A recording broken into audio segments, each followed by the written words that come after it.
My name is Chris Morris. I live in Phoenix, Arizona, and I am an author. I have lived my entire life struggling with depression and suicidality, and I've been a Christian since I was 15, so I had to figure out how to reconcile those two things, and my writing comes out of my own struggles and my own successes.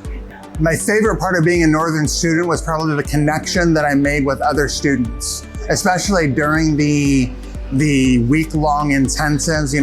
I always stayed at an Airbnb with 3 or 4 other guys, and we just had a chance to get to know each other, understand the context that we were each coming from, and it allowed me to sort of apply the information I was learning in some remarkably different ways as I was thinking about how does this apply in Brian's church and in Gino's life. I think my biggest takeaway from my time in Northern is the reality that all theology is contextual.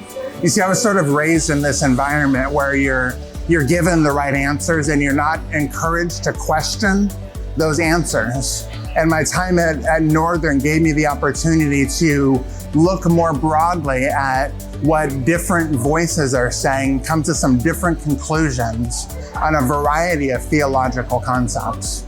The thing that most excites me about what God is doing in the world is just the amazing amount of variety that we see in the expressions of the church.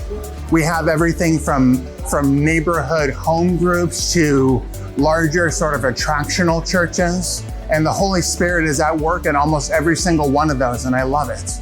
For someone considering seminary, I think I'd say 2 things. The first thing I'd say is sort of know your why. Why are you looking to do this? You need to have a really good reason, because seminary it's rewarding, but it's hard. And if your reason is not a great reason, and only you can determine if it's a great reason, then at some point you're gonna sort of hit a wall and you're gonna say, I don't know if this is worth doing. And it'll end up being a less than great experience for you.